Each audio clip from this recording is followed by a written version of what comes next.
Good morning students. ನಾವು first year PUC entrance classes ಅನ್ನ discuss ಮಾಡ್ತಾ ಇದ್ವಿ. ಸೊ ಲಾಸ್ಟ್ ಕ್ಲಾಸ್ ಅಲ್ಲಿ ನಾವು ಥರ್ಮಲ್ ಪ್ರಾಪರ್ಟೀಸ್ ಆಫ್ ಮ್ಯಾಟರ್ ಸ್ವಲ್ಪ ಓದಿದ್ವಿ, ಸಿನಾಪ್ಸಿಸ್ ಮತ್ತೆ ಒಂದಿಷ್ಟು ಕ್ವಶನ್ಸ್ ಅನ್ನ ವೆರೈಟಿ ಆಫ್ ಕಾನ್ಸೆಪ್ಟ್ ಇಟ್ಕೊಂಡು. ಇವತ್ತು ಥರ್ಮೋಡೈನಮಿಕ್ಸ್ ಅನ್ನ ನೋಡೋಣ. ಥರ್ಮೋಡೈನಮಿಕ್ಸ್ ಮೇಲೆ ಒಂದು ಕ್ವಶನ್ 100% ಬಂದೇ ಬರುತ್ತೆ ನಮಗೆ. ಕಂಪ್ಯಾರಿಟಿವ್ಲಿ ಸ್ವಲ್ಪ ಈಸಿ, ನೀವು ಎಲ್ಲಾ ಕಾನ್ಸೆಪ್ಟ್ ಅನ್ನು ನೆನಪಿಟ್ಕೊಂಡ್ರೆ ಅಟೆಂಡ್ ಮಾಡಬಹುದು. ಸ್ವಲ್ಪ ಬ್ರೀಫ್ ಆಗಿ ನಾವು ಬೇಗ ಫಾರ್ಮುಲಾಗಳನ್ನ ನೋಡ್ಬಿಡೋಣ.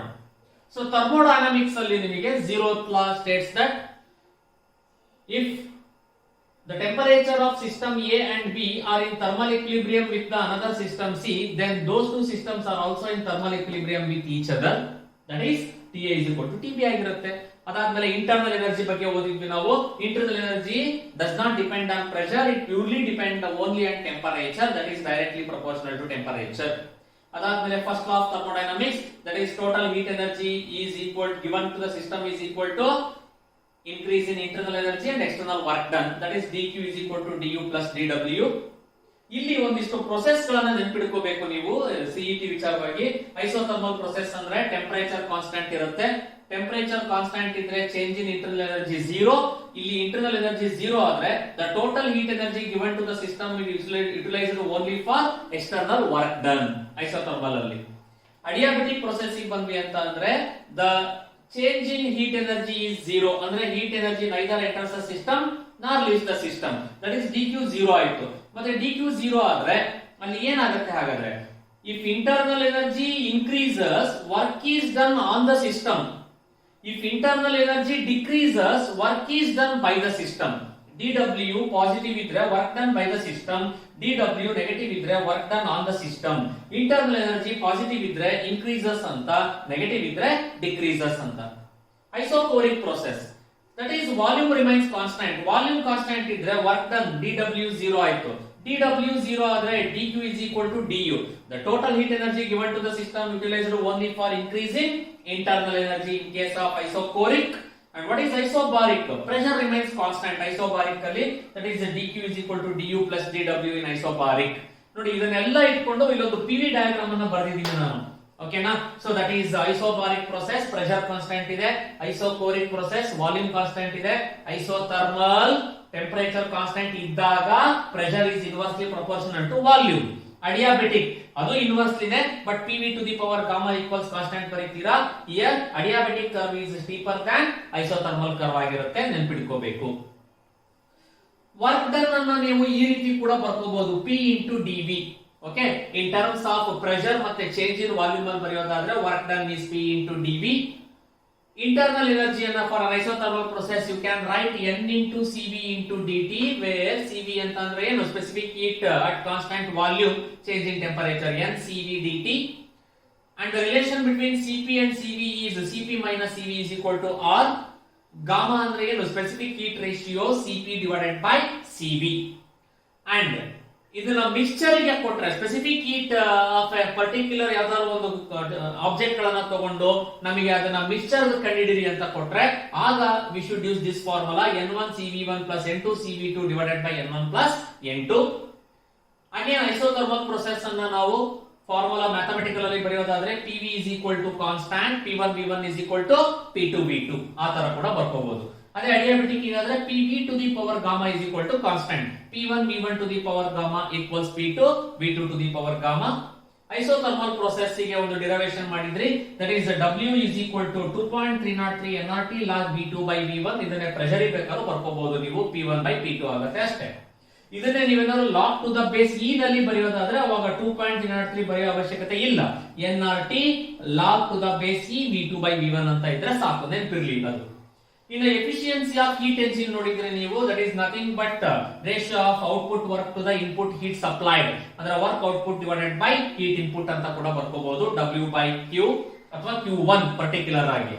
ಇದನ್ನೇ ಇನ್ ಟರ್ಮ್ಸ್ ಆಫ್ ಕರ್ನಾಟ್ ಇಂಜಿನ್ ನಲ್ಲಿ ನಾವು ಡಿರೈವೇಶನ್ ಮಾಡಿದಾಗ efficiency 1 minus T2 by T1, ಅದನ್ನೇ ನಾವು ಹೀಟ್ ಅಲ್ಲಿ ಬರೆಯೋದಾದ್ರೆ 1 minus Q2 by Q1 ಅಂತ ಕೂಡ ಬರ್ಕೋಬಹುದು.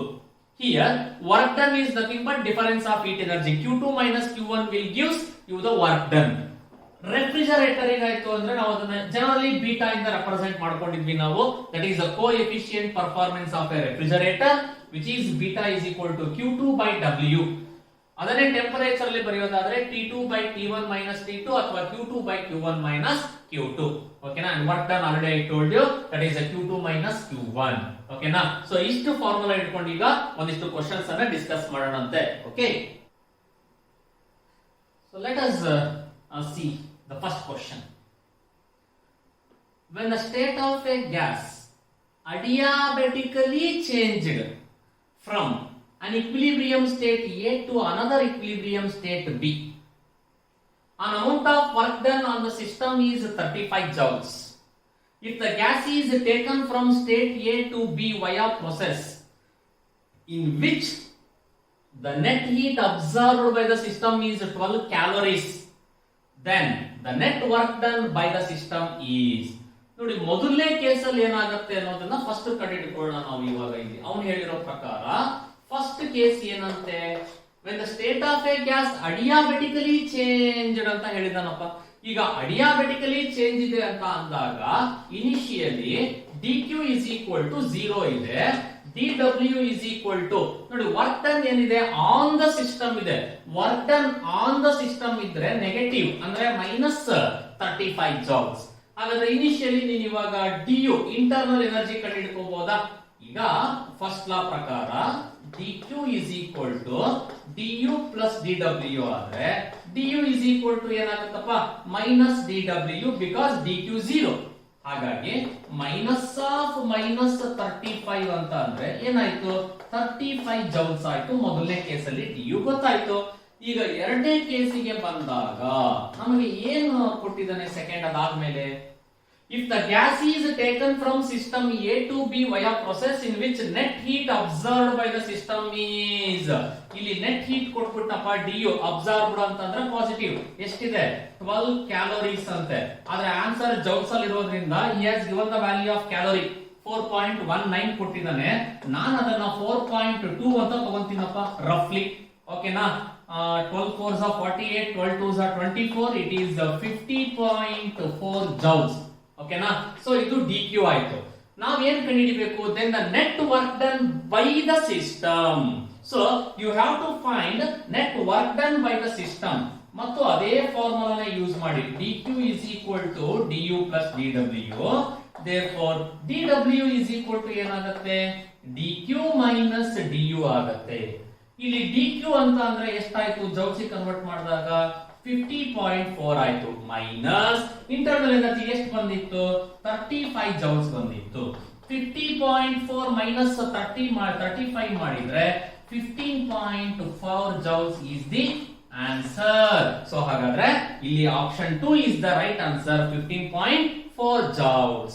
Next question. Air is expanded from 50 liters to 150 liters at 2 atmospheric pressure. The external work done is, ಇಲ್ಲಿ volume change ಆಗ್ತಾ ಇದೆಯಪ್ಪ, ವಾಲ್ಯೂಮ್ ಚೇಂಜ್ ಆಗ್ತಾ ಇದೆ, ಎಕ್ಸ್ಟರ್ನಲ್ ವರ್ಕ್ ಡನ್ ಅನ್ನ ಕಂಡುಹಿಡಿಬೇಕು ನೀವು. ಈಗ ಪ್ರೆಷರ್ ಕೊಟ್ಟಿದ್ದಾನೆ ಎಷ್ಟು 2 atmospheric pressure ಅಂತೆ. ನಾನು ಅವಾಗಲೇ ಒಂದು ನಿಮಗೆ ರಿಲೇಷನ್ ಅನ್ನ ಹೇಳಿದ್ದೆ, ಏನು you can find the net work done dw is equal to ಏನಂತ ಬರೀಬಹುದು p into dv or w is equal to p into, ಇಲ್ಲಿ ನಿಮಗೆ ಏನಿದೆ v2 minus v1. W is equal to pressure 2 atmospheric pressure 2 into 1 atmospheric pressure ನ value ಕೊಟ್ಟಿದ್ದಾರೆ 10⁵ into 150 litres ಇದೆ v2 v1 ಅಂದ್ರೆ 50 ಇದೆ, litres ಅನ್ನ ಮೀಟರ್ ಗೆ ಬರ್ಕೋಬೇಕಲ್ವಾ 10⁻³ metre cube. So W is equal to 2 into 10⁵ into 150 ನಲ್ಲಿ 50 ಹೋದ್ರೆ 100 ಅನ್ನ ನಾನು ಏನಂತ ಬರೀಲಿ 10 square into 10⁻³ W equals 2 into 5 plus 2 7, 7 ನಲ್ಲಿ 3 ಹೋದ್ರೆ ಏನು ಉಳಿತು 4 ಉಳಿತು. hence it is 2 into 10⁻⁴ joules, that is option 2, 2 into 10⁻⁴ joules is the answer. Next, if a gas is compressed ಅಡಿಯಾಬ್ಯಾಟಿಕಲಿ. ಈ ಕ್ವಶನ್ ಓದುವಾಗ ಇದೇ ಬಹಳ ಇಂಪಾರ್ಟೆಂಟ್. ಐಸೋಥರ್ಮಲಿನೋ, ಅಡಿಯಾಬ್ಯಾಟಿಕಲಿನೋ, ಐಸೋಕೋರಿಕಲ್ ಇದೆನೋ ಅವೆಲ್ಲ ಅಬ್ಸರ್ವ್ ಮಾಡ್ಕೋಬೇಕು ನಾವು. If the gas is compressed adiabatically by doing work of 150 joules, the change in internal energy of the gas is. ಬಹಳ simple question ಇದು. ಏನು ಈಗ ಫಸ್ಟ್ ಲಾ ಪ್ರಕಾರ dq is equal to du plus dw ಇತ್ತು. System ಅಡಿಯಾಬೆಟಿಕಲಿ ಇರೋದ್ರಿಂದ ನಾನು ಅವಾಗ ನಿಮಗೆ ಹೇಳ್ಬಿಟ್ಟಿದ್ದೆ 4 ಪ್ರೊಸೆಸ್ಗಳು ಇದ್ದಾಗ ಹೆಂಗ್ ಬರ್ಕೋಬೇಕು. ಅಡಿಯಾಬೆಟಿಕ್ ಪ್ರೊಸೆಸ್ ಇದ್ದಾಗ ಹೀಟ್ ಎನರ್ಜಿ ಏನಾಗುತ್ತೆ, dq 0 ಆಗುತ್ತೆ. dq 0 ಆಯ್ತು ಅಂತ ಅಂದ್ರೆ ನಮಗೆ du is equal to ಏನಾಯ್ತು, ಮೈನಸ್ dw ಆಯ್ತು. therefore du is equal to minus of work done ಕೊಟ್ಟಿದ್ದಾನೆ ನಮಗೆ. ಇಲ್ಲಿ ನೋಡಬೇಕು ಏನು, if a gas is compressed adiabatically by doing work of 150 joules ಅಂದ್ರೆ work is done on the system ಆಗ್ತಾ ಇದೆ. ವರ್ಕ್ ಆನ್ ದ ಸಿಸ್ಟಮ್ ಇದ್ದಾಗ ಮೈನಸ್ 150. ಓಕೆನಾ. therefore internal energy minus into minus plus ಆಯ್ತು ಅಂದ್ರೆ ಎಷ್ಟು, 150 ಜೌಲ್ಸ್. ಸೊ ಯಾವ್ದು answer ಹಾಗಾದ್ರೆ option 2 150 joules is the right answer. Next, if R is universal gas constant, the amount of heat needed to raise the temperature of 2 moles of an ideal monoatomic gas from 273 Kelvin to 373 Kelvin when no work is done. ಇಲ್ಲಿ ನೋಡಿ ನಮಗೆ R ಅನ್ನ ಇಟ್ಕೊಂಡು ಮಾಡಬೇಕಪ್ಪ ನಾವು ಇವಾಗ ಇಲ್ಲಿ. ಓಕೆನಾ. ಇಲ್ಲಿ if R is universal gas constant ಅಂತ ಹೇಳಿದ the amount of heat needed to raise the temperature of 2 moles of an ideal monoatomic gas from 273 Kelvin to 373 Kelvin ಒಂದು ಕಂಡೀಷನ್ ಕೊಟ್ಟ, no work is done. ಈಗ first ಲಾನ ನಾವು ಏನಂತ ಬರೀತೀವಿ, dq is equal to du plus dw. ಈಗ ನಮಗೆ ಏನಂತ ಹೇಳಿದಾನೆ, no work is done. no work is done ಅಂದ್ರೆ dw ಏನಾಯ್ತು, 0. ಹಾಗಾದ್ರೆ dq is equal to ನೀನು ಏನಂತ ಬರೀಬಹುದು, du ಅಂತ ಬರೀಬಹುದು. ಈಗ this du can be written as, ನಾನು ಅವಾಗಲೇ ಹೇಳಿದೆ du ನ ನಾವು ಏನಂತ ಬರೀಬಹುದು, n into cv into dt ಅಂತ ಬರೀತೀವಿ. ಆದ್ರೆ ಇಲ್ಲಿ this cv can be written in terms of r. r ಅಲ್ಲಿ ಬರಿಬೇಕಪ್ಪ ನಾನು ಇವಾಗ cv ನ. ಹಾಗಾದ್ರೆ cv ನ ನಾನು in terms of r ಅಲ್ಲಿ ಬರೆಯೋದಾದ್ರೆ ಹೇಗೆ ಬರೆಯೋದು ಮತ್ತೆ, if you want to write this cv in terms of r, cv is equal to r divided by gamma minus 1. ಇದನ್ನ r divided by gamma minus 1 ಅಂತ ಬರ್ಕೋಬಹುದು.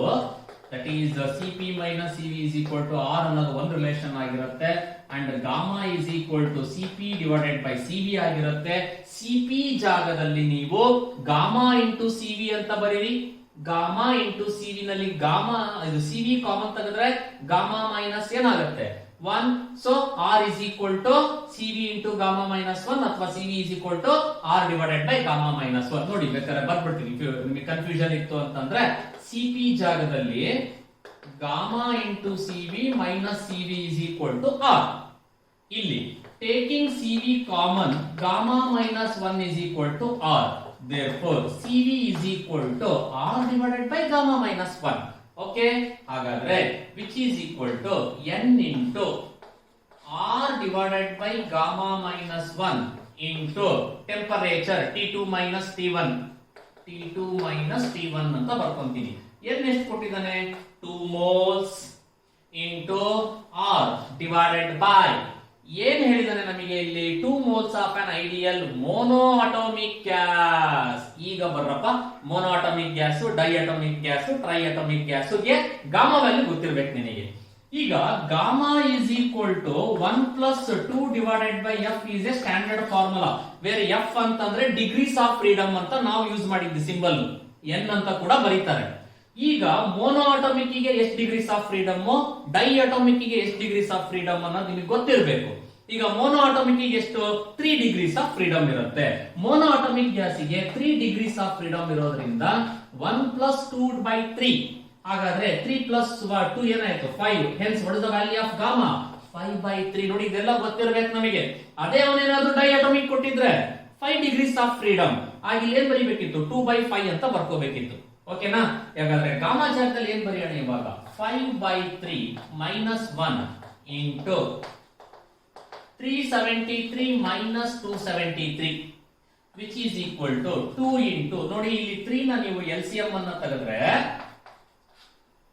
5 minus 3 divided by 3 ಬೇಕಾದ್ರೆ ಮೇಲ್ಗಡೆ ತಗೊಂಡು ಬರಲ್ಲ, that divided by 3 ನ ಇಲ್ಲಿಗೆ ಮೇಲ್ಗಡೆ ತರಿಸ್ತಿರ್ತೀನಿ into 100. 5 minus 3 ಅಂದ್ರೆ ಎಷ್ಟು? 2. This 2 and 2 get cancelled. 100 3s are 300. Hence, what is your final answer? 300R. So, 300R is the right answer. Option 3. Next question. For a gas of molecular weight M, specific heat capacity at constant pressure. Molecular weight ಗೆ specific heat at constant pressure ಬರಿಬೇಕು ನೀವು.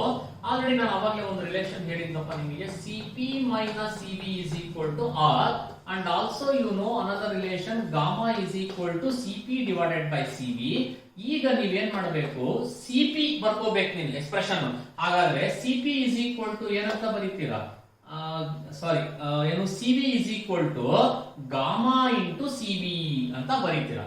ಓಕೆನಾ? That is Cp ಜಾಗದಲ್ಲಿ ಬರೆಯೋದಾದ್ರೆ. But ನಮಗೆ specific heat at constant pressure ಬೇಕಾಗಿರೋದ್ರಿಂದ Cv is equal to Cp divided by gamma.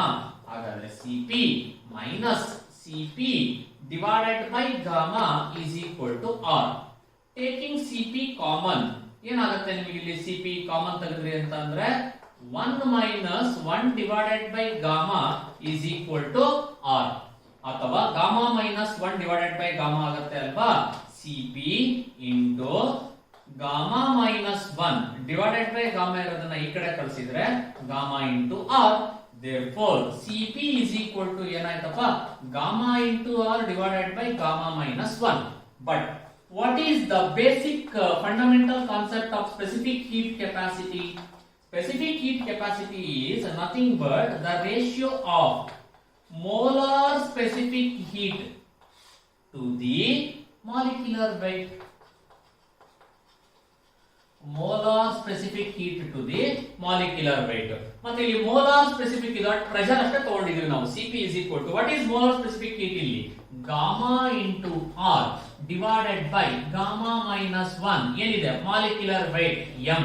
So gamma R divided by m into gamma minus 1. ಹುಡುಕಿ ಯಾವ್ದಿದೆ option? Option 3, gamma into R divided by m into gamma minus 1. That is option 3 is the right answer here. Okay, next. 2 moles of oxygen is mixed with 8 moles of helium. The effective specific heat of the mixture at constant volume. At constant volume ಅಲ್ಲಿ mixture ಅವಾಗಲೇ ಒಂದು relation ಹೇಳಿದ್ದೆ ನಾನು synopsis ಅಲ್ಲಿ ಹೇಳುವಾಗ. So constant volume ನ mixture ಕಂಡುಹಿಡಿಯಿರಿ ಅಂತ ಅಂದ್ರೆ N1Cv1 plus N2Cv2 divided by N1 plus N2. So which is equal to, ಬರೆಯುವಾಗ should be careful, oxygen 2 moles of oxygen N1 2 ಇದೆ. ಈಗ Cv ಅನ್ನ in terms of gas constant R ಅಲ್ಲಿ ಬರ್ಕೋಬೇಕಲ್ಲಪ್ಪ, ಅದಕ್ಕೊಂದು ಫಾರ್ಮುಲಾ ಹೇಳ್ಕೊಟ್ಟಿದ್ವಿ ನಾವು ನಿಮಗೆ. Cv ಅಂತ ಅಂದ್ರೆ F/2 into R. ಅದೇ ಏನಾದ್ರು Cpl ಬರ್ಕೊಳ್ಳೋದಾದ್ರೆ F/2 plus 1 into R relation. ಓಕೆನಾ? ಈಗ Cv ಬೇಕು ನನಗಲ್ವಾ? ಆಕ್ಸಿಜನ್ ಅಂತಂದ್ರೆ ಏನು? ಡೈಅಟಾಮಿಕ್. ಡೈಅಟಾಮಿಕ್ ಗೆ ಡಿಗ್ರೀಸ್ ಆಫ್ ಫ್ರೀಡಮ್ ಎಷ್ಟು? 5 ಇರುತ್ತೆ. Therefore Cv is equal to 5/2 times the R ಅಥವಾ 5R/2. ಹಾಗಾದ್ರೆ ಇಲ್ಲಿ ಏನಂತ ಬರೀತೀನಿ ನಾನು? 5R/2 plus N2 ಅಂದ್ರೆ 8 moles of what? ಹೀಲಿಯಂ ಅಂತ ಹೇಳಿದಾನೆ. ಹೀಲಿಯಂ ಅಂದ್ರೆ ಏನು? Mono atomic gas. Mono atomic gas ಗೆ ಡಿಗ್ರೀಸ್ ಆಫ್ ಫ್ರೀಡಮ್ ಎಷ್ಟು? 3 degrees of freedom. Therefore Cv is equal to 3 divided by 2 into R, or 3R divided by 2. So ಹಾಗಾದ್ರೆ ಇಲ್ಲಿ ನಾನು 3R divided by 2 ಅಂತ ಬರೀತೀನಿ. It is 2 plus 8. Now these 2 and 2 get cancelled. 2 ones are 2 4s are 4 3s are 12. 12 plus 5 17. 17R divided by 2 plus 8 is what? 10. So 1.7R is the answer. So option 3, 1.7R is the right answer. So next question ಗೆ ಹೋಗೋಣ. 1 mole of an ideal monoatomic gas at temperature T0 expands slowly. ಈ ಓದುವಾಗ ತುಂಬಾ important ಇದು, slowly. According to the law P by V is equal to constant. If the final temperature is 2T naught, heat supplied to the gas ಏನಾಯ್ತು ಹಾಗಾದ್ರೆ? heat supplied to the gas dq ಏನಾಗಿರುತ್ತೆ ಅನ್ನೋದನ್ನ find out ಮಾಡಬೇಕಪ್ಪ. ಇಲ್ಲಿ according to the given concept ಪ್ರಕಾರ ನಾವು let ಅದನ್ನ x ಅಂತ ಕರ್ಕೊಂಡ್ರೆ PV to the power x is equal to constant. ಯಾಕೆಂದ್ರೆ ನಮಗೆ ಇದು ಗಾಮಾ ವ್ಯಾಲ್ಯೂ ಏನು ಅಂತ ಬರ್ಕೊಳ್ಳೋದು ಗೊತ್ತಾಗಲ್ಲ. ಸ್ಲೋಲಿ ಅಂತ ಅಂದ್ರೆ ಅಡಿಯಾಬೆಟಿಕ್ ಪ್ರೊಸೆಸ್ ಆಯ್ತು, ಹೌದಾ? ಎಕ್ಸಾಂಪಲ್ ಅಡಿಯಾಬೆಟಿಕ್ ಪ್ರೊಸೆಸ್ ಗೆ ನಾವು ಹೇಳಿದೀವಿ. ಹಾಗಾಗಿ ಇಲ್ಲಿ PV to the power x ಅಂತ ಬರ್ಕೊಂತೀನಿ ನಾನು ಅವನ ಪ್ರಕಾರ. And he has given one more relation ಕೊಟ್ಟಿದ್ದಾನೆ, ಏನು? P by V is equal to constant ಅಂತ. ಈ v ನ ಮೇಲ್ಗಡೆ ತಗೊಂಡೋದ್ರೆ PV to the power -1 is equal to constant ಆಯ್ತಲ್ವಾ? ಓಕೆ, ಹಾಗಾದ್ರೆ ಇಕ್ವೇಶನ್ 1 and 2 ಅಂತ ಕರೆದ್ರೆ ಫ್ರಮ್ ಇಕ್ವೇಶನ್ 1 and 2 ಹೇಳಿ x ವ್ಯಾಲ್ಯೂ ಏನಂತ ಬರೀತೀರಾ? -1. ಈಗ x ನ ವ್ಯಾಲ್ಯೂ ನನಗೆ ಗೊತ್ತಾಯ್ತು, ಕರೆಕ್ಟಾ? ನಾವು heat supply to the gas ಅನ್ನ ಕಂಡುಹಿಡಿಯಬೇಕು. ಅದಕ್ಕೂ ಮುಂಚೆ ಹಾಗಾದ್ರೆ CV ಏನಾಗುತ್ತೆ ನಮಗೆ ಇಲ್ಲಿ ನೋಡಿ. According to the given problem CV is equal to R divided by gamma minus 1 plus ಇಲ್ಲಿ ಎಕ್ಸ್ಟ್ರಾ ಇನ್ನೊಂದಿದೆಯಲ್ಲ ನಮಗೆ, that is R divided by 1 minus x ಅಂತ ಬರ್ಕೋಬೇಕು. This is how you are going to write CV according to the given condition. ಹಾಗಾದ್ರೆ ಇಲ್ಲಿ CV is equal to R divided by gamma ಯಾವುದಂತೆ ಇಲ್ಲಿ ಅವನು ಹೇಳಿರೋದು ನಿಮಗೆ 1 mole of an ideal monoatomic. monoatomic ಗೆ gamma value ಎಷ್ಟಪ್ಪ? ಅವಾಗಲೇ ನಾನು ಹೇಳ್ಕೊಟ್ಟಿದ್ದೆ ಕಂಡುಹಿಡಿಯೋದು. ಗಾಮಾ is equal to 1 plus 2 by f. f ಅಂದ್ರೆ degrees of freedom. 1 plus 2 divided by 3. monoatomic ಗೆ 3 degrees of freedom. therefore ಏನಾಯ್ತು ಇದು 5 by 3 ಆಗುತ್ತೆ. ಹಾಗಾಗಿ ಗಾಮಾ ಜಾಗದಲ್ಲಿ 5 by 3 minus 1 plus r divided by 1 minus into minus plus ಆಯ್ತು 1 plus 1. hence CV is equal to 3 LCM ತೆಗಿರಿ. 3 ನ ಮೇಲ್ಗಡೆ ತಗೊಂಡು ಬರ್ತೀನಿ. 3r divided by 5 minus 3 2 plus r divided by 2. 3r plus r is 4r. 4r divided by 2. 2 1s are 2 2s are. so ನಮಗೆ 2r ಬಂತು. ಯಾವುದು? CV. ಆದ್ರೆ ಕಂಡುಹಿಡಿಯಬೇಕಾಗಿರೋದು ನಾವೇನು? DQ. DQ ನ ನೀವು ಇನ್ ಟರ್ಮ್ಸ್ ಆಫ್ CV ನಲ್ಲಿ ಬರೆಯೋದಾದ್ರೆ ನಾನು ನಿಮಗೆ ಹೇಳಿದ್ದೆ, ಏನಂತ ಬರೀತೀರಾ? NCV dt. hence DQ is equal to 1 mole. n ಅಂದ್ರೆ CV ಅಂತ ಅಂದ್ರೆ 2r. dt ಅಂದ್ರೆ T2 minus T1. Final temperature ಏನಿದೆ? 2T0 ಇದೆ. ಇನಿಷಿಯಲ್ T0 ಅಂತ ಕರ್ಕೊಳ್ಳಿ. ಹಾಗಾದ್ರೆ DQ is equal to 2r into 2T0 minus T0 ಅಂತ ಅಂದ್ರೆ ಏನಾಯ್ತು? T0 ಆಯ್ತು. therefore DQ is equal to 2RT0. so answer ಹುಡುಕಿ ನೋಡೋಣ. 2RT0. yes it is option 1. 2RT0 is the correct answer. okay, yes. next question ಹೋಗೋಣ. so question number 8. for nitrogen Cp minus Cv is equal to x, and for argon Cp minus Cv is equal to y. The relation between x and y is ಏನಾಗುತ್ತೆ ಹಾಗಾದ್ರೆ? ನೋಡಿ, you know that ಇವೆರಡರ ನಡುವೆ ಇರತಕ್ಕಂತ relation Cp minus Cv is equal to r constant. r is an universal constant ಆಗಿರೋದ್ರಿಂದ ಅವನು ಕೊಟ್ಟಿರೋ condition ಪ್ರಕಾರ Cp minus Cv ಅಂದ್ರೆ x, Cp minus Cv ಅಂದ್ರೆ ಇನ್ನೊಂದಕ್ಕೆ y. ಇವೆರಡು ಈಕ್ವಲ್ ಆಗಿರ್ಲೇಬೇಕಲ್ವಾ? Constant. therefore x is equal to y ಆಗಿರ್ಲೇಬೇಕು ನಮಗೆ. ಹಾಗಾದ್ರೆ ಆನ್ಸರ್ ಯಾವುದು ಇಲ್ಲಿ? x is equal to y. Okay, so ಇವತ್ತಿಗೆ ನಿಲ್ಲಿಸಿರ್ತೀನಿ. ನೆಕ್ಸ್ಟ್ ಕ್ಲಾಸ್ ಅಲ್ಲಿ ಉಳಿದಿರೋದನ್ನ ಕಂಟಿನ್ಯೂ ಮಾಡೋಣಂತೆ. Okay, thank you.